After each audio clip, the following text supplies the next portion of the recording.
Lucas capítulo 24, versículo 13, até então ao versículo 35. O evangelista Lucas conta a história maravilhosa então dos discípulos de Emaús, dizendo: naquele mesmo dia, que era domingo de ressurreição, 2 deles estavam de caminho para uma aldeia chamada Emaús, distante de Jerusalém, 12 quilômetros. Iam conversando a respeito de todas as coisas sucedidas. Aconteceu que, enquanto conversavam e discutiam, o próprio Jesus se aproximou e ia com eles. Os seus olhos estavam como que fechados, diz o Evangelho, porém estavam como que impedidos de o reconhecer. Jesus é o Jesus ressuscitado, ressurreto, com o corpo glorificado. Então lhes perguntou, e Jesus é quem faz essa pergunta: que é isso que vos preocupa e de que ides tratando à medida que caminhais? E eles pararam entristecidos. Um, porém, chamado Cleopas, respondeu dizendo: és tu o único porventura que, tendo estado em Jerusalém, ignoras as ocorrências destes últimos dias? Ele lhes perguntou: quais? E explicaram o que aconteceu então a Jesus Cristo, o Nazareno, que era varão profeta, poderoso em obras e palavras diante de Deus e de todo o povo. E como os principais sacerdotes, as nossas autoridades políticas, o entregaram para ser condenado à morte e o crucificaram. Ora, nós esperávamos que fosse ele quem havia de redimir a Israel, mas, depois de tudo isto, é já este o 3º dia, desde que ele foi crucificado, e nada aconteceu.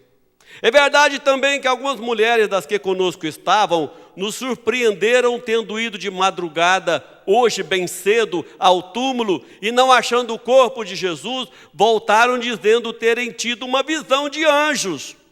E os anjos, os quais elas viram, diziam que ele vive.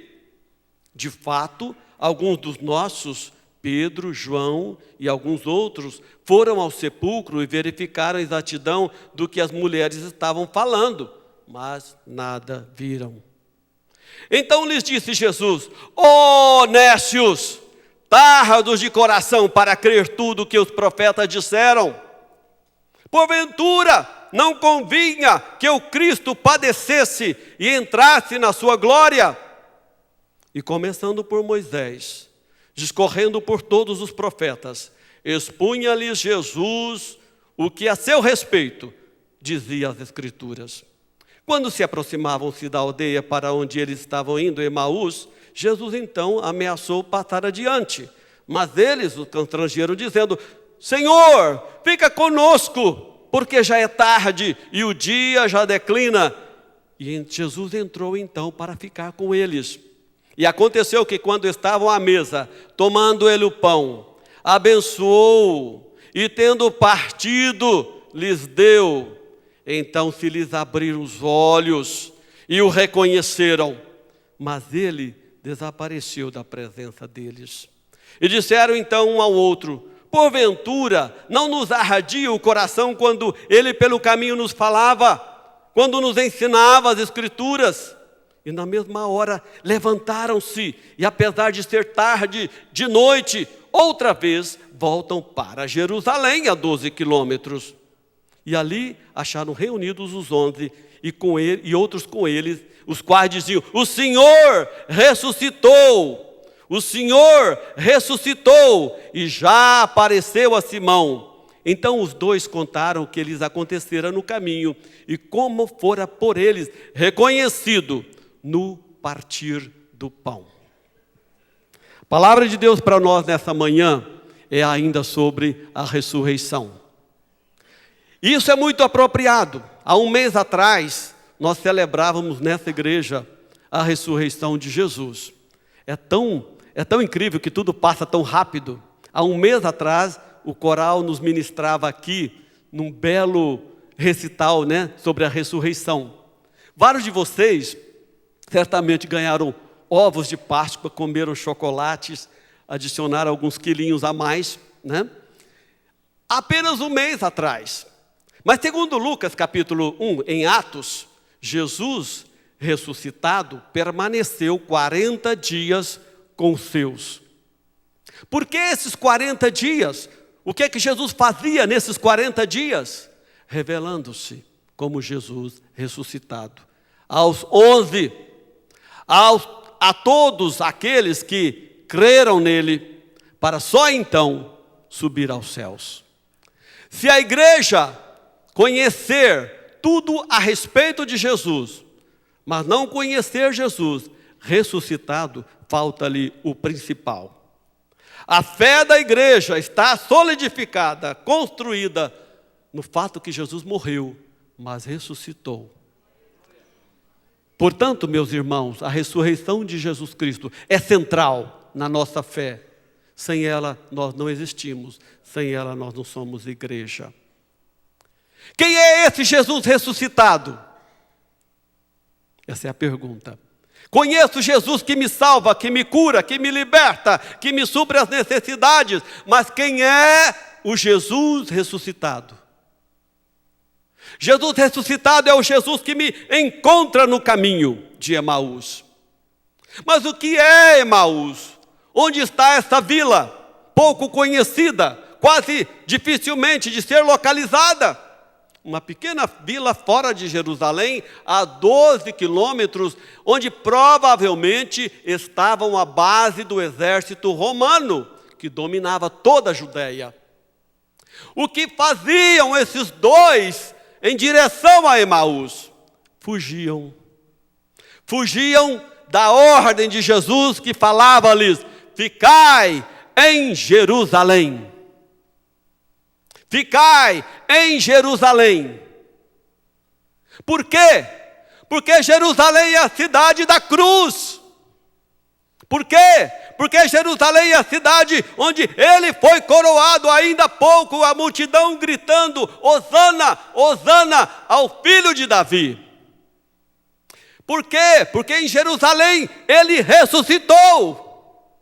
Por quê? Porque em Jerusalém o Espírito Santo chegará, batizando a igreja no dia de Pentecostes. Jerusalém é o lugar escolhido por Deus. Jerusalém é o lugar onde a igreja deve estar.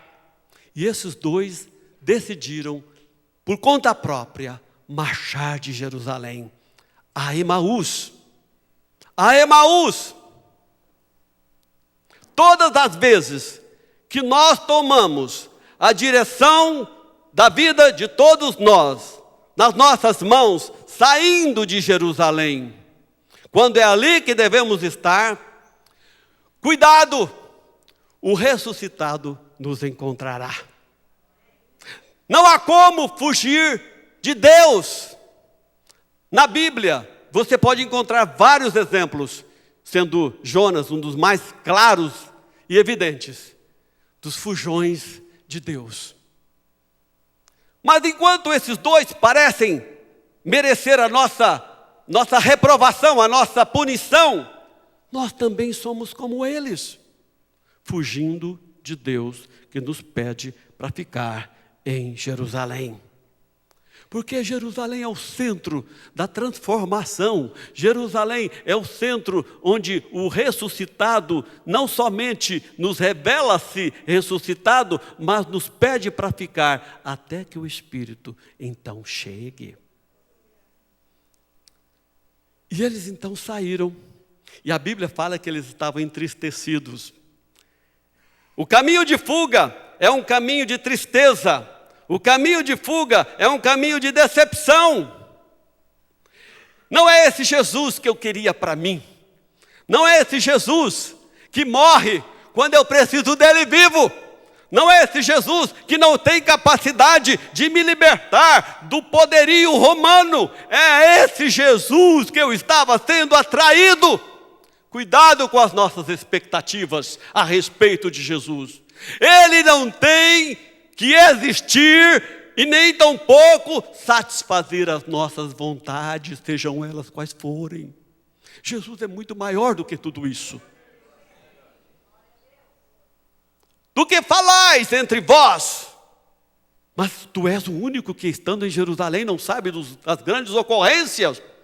Claro que ele sabia. Claro que ele sabia e sabia muito mais. Quais? Jesus pergunta. Jesus os envolve na própria situação que os amedronta, que os leva a fugir.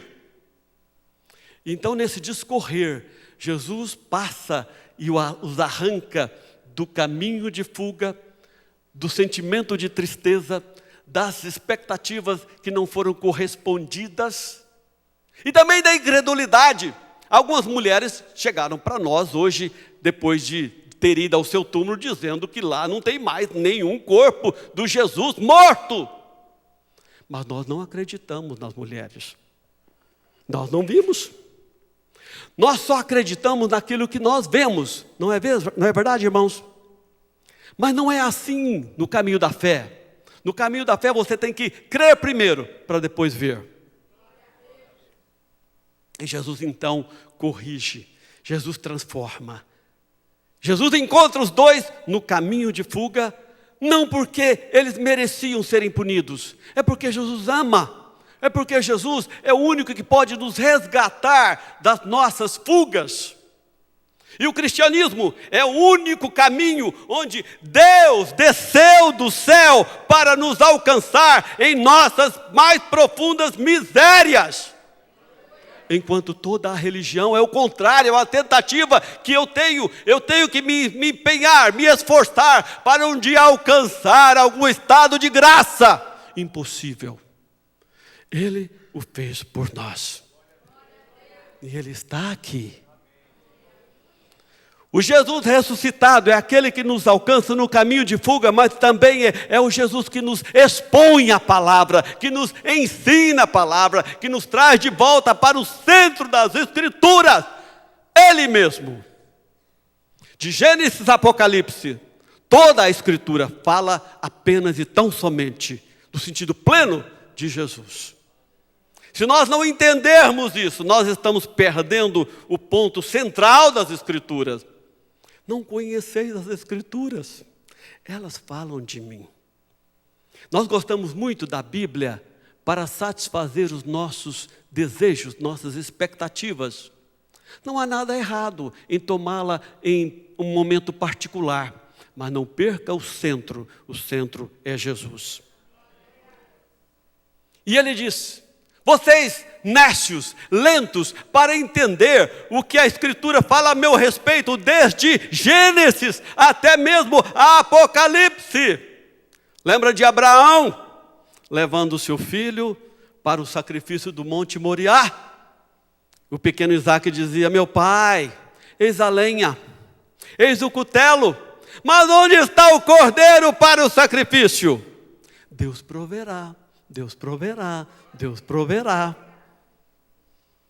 Aquele Abraão que levava o seu filho para o cume do monte, para o sacrifício, era o próprio Deus, levando Jesus.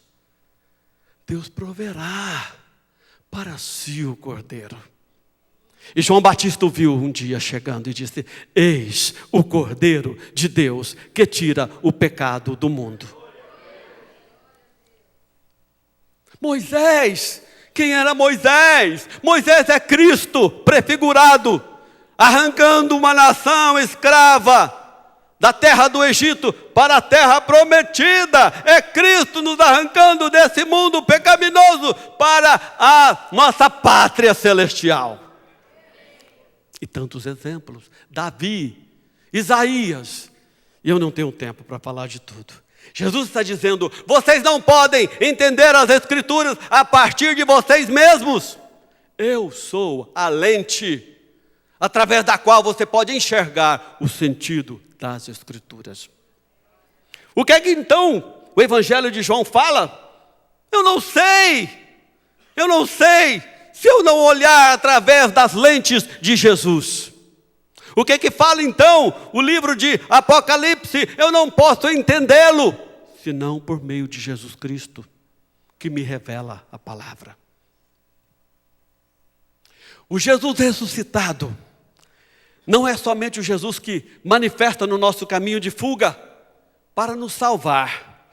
não é somente aquele que nos ensina as Escrituras, mas é o Jesus que quebra o pão e nos alimenta a alma.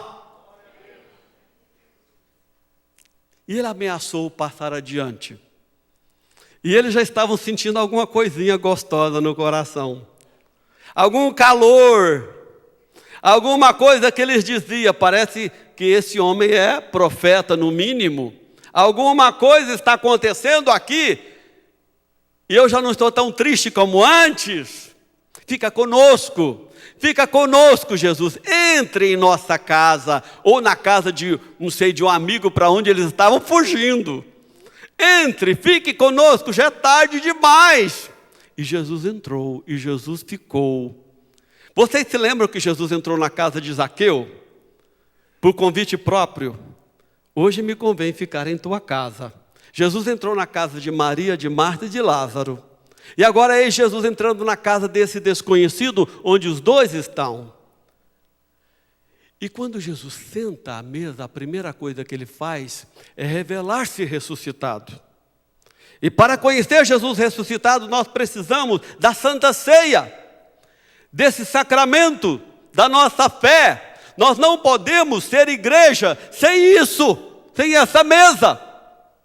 E ele tinha um jeito todo especial de pegar o pão, abençoá-lo, quebrá-lo, parti-lo e entregar. Nesse simples gesto ele estava dizendo: eu sou aquele que em Mateus já o fiz. Eu sou aquele que na praia do mar da Galileia encontrei 7 dos meus fujões também pescando, e que pescando uma noite inteira, de acordo com o Evangelho de João, não pescaram nada. E na manhã então, logo no raiar do dia, alguém apareceu dizendo: vocês aí, vocês têm alguma coisa para comer? Algum peixe? Nada, pescamos a noite inteira e até agora nada. Lancem as redes ao lado direito do barco. E de repente, 153 grandes peixes, segundo João, estavam na rede. E quando alguém trazia um peixe para ser assado, Jesus já estava servindo um pão. Esse Jesus que serve o pão é o Jesus que serve Ele mesmo. Nós precisamos do ressuscitado para viver espiritualmente. Sem isso, não podemos ir adiante. Não podemos ir além. Jesus servia esse pão nos evangelhos. Jesus servia esse pão no ministério. Jesus estava outra vez nos chamando para o deserto, onde o maná caía do céu. E Jesus está nos dizendo: preparem-se, porque lá na Jerusalém celestial eu servirei outra vez o pão celestial num grande banquete que está sendo preparado para todos vocês. O Cristo ressuscitado é o Cristo que nos encontra no caminho de fuga. O Cristo ressuscitado é o Cristo que nos expõe, nos ensina as Escrituras, dizendo: eu sou o centro. O Cristo ressuscitado é aquele que se revela através do sacramento da Santa Ceia, da celebração da Santa Ceia, do pão partido, do sangue vertido. Mas o Cristo ressuscitado é aquele que também, finalmente, transforma o nosso coração, que converte o nosso coração, que muda essas atitudes que nos levam a sair de Jerusalém. Enquanto ele servia o pão, eles viraram e disseram: fica conosco, fica conosco. E Jesus, se revelando, ressuscitado, desaparece da presença deles. Por quê? Porque agora já não é mais necessário fazer nada. Quando aquele homem, aquela mulher que diz ser discípulo e discípula de Jesus, o vê ressuscitado, não há necessidade mais da sua presença física ou visível. Agora é caminho de fé, fé somente. E eles então disseram: o seu coração não estava aquecido quando ele nos expunha as Escrituras? Essa presença de Jesus no nosso caminhar, no nosso viver, é essencial, é fundamental na constante conversão e transformação das nossas vidas, hoje, amanhã e sempre. Mas os nossos corações estão congelados. Às vezes me lembram como que pontas de icebergs pelos oceanos mais gelados deste mundo. por causa da religiosidade muitas vezes. Nós não fomos chamados para a religião, nós fomos chamados para uma relação pessoal com Jesus ressuscitado. Então eles levantaram e disseram: agora não é mais porque nos disseram que mulheres foram ao túmulo, não é mais porque alguém, Pedro ou outro, disse que viu o túmulo vazio. A ressurreição não se revela em túmulo vazio, a ressurreição se revela pelo encontro com Ele ressuscitado. Então eles disseram: vamos voltar, está de noite, está tarde, é perigoso, deve ter ladrão, mas a notícia é boa demais para ficar somente conosco. E regressaram para o lugar de onde nunca deveriam ter saído. Para concluir e terminar, onde é que você tem estado? Em Jerusalém? Ou em qualquer outro caminho que te leva a outra direção? É provável que muitos de nós, sim, mas a palavra nos chama de volta. Jesus está com o olho aberto. A qualquer momento Ele vai te encontrar. Não há como fugir dele. Vamos voltar para Jerusalém. Aí está, e logo chegará o Espírito Santo, que batizará a igreja com fogo. E nós precisamos do Espírito Santo. Ensina-me as Escrituras, posso pedir também. Eu não entendo, eu leio, não compreendo, às vezes acho que sei, mas revela-me o Senhor mesmo, que é o centro das Escrituras, a palavra. E eu dou graças a Deus que hoje tínhamos a Santa Ceia. Eu não preciso falar muito sobre ela, porque vocês entenderam que tem algo aí que supera qualquer palavra humana. O Espírito nos ensina e nos envolve no mistério do sacrifício do Cordeiro. E para terminar, um coração que vê Jesus ressuscitado é um coração transformado. Não há nada que a gente possa condenar sobre aqueles que fogem, mas é preciso voltar ao ponto de partida. Jesus nos quer em Jerusalém. Vamos orar? A tua palavra foi exposta. Aquilo que eu não posso transmitir, que o Senhor possa completar no coração de cada irmã, de cada irmão, de cada um dos teus amados discípulos nessa manhã. Abençoa a tua igreja, Senhor, como uma igreja comprometida com o Cristo ressuscitado de Jerusalém, aquele que nos chama para esperar a vinda do Espírito Santo. Senhor, enche-nos a cada dia dessa graça, essa graça salvadora, transformadora da Tua presença. E se nesta manhã, Senhor, um ou outro, alguns de nós, tem se encontrado em caminhos de fuga, de saída, traga-nos de volta, alcança-nos e restaura as nossas vidas para a comunhão completa e perfeita com Cristo ressuscitado. Te agradecemos, te damos toda a honra e toda a glória, em nome de Jesus, o Cordeiro de Deus. Amém.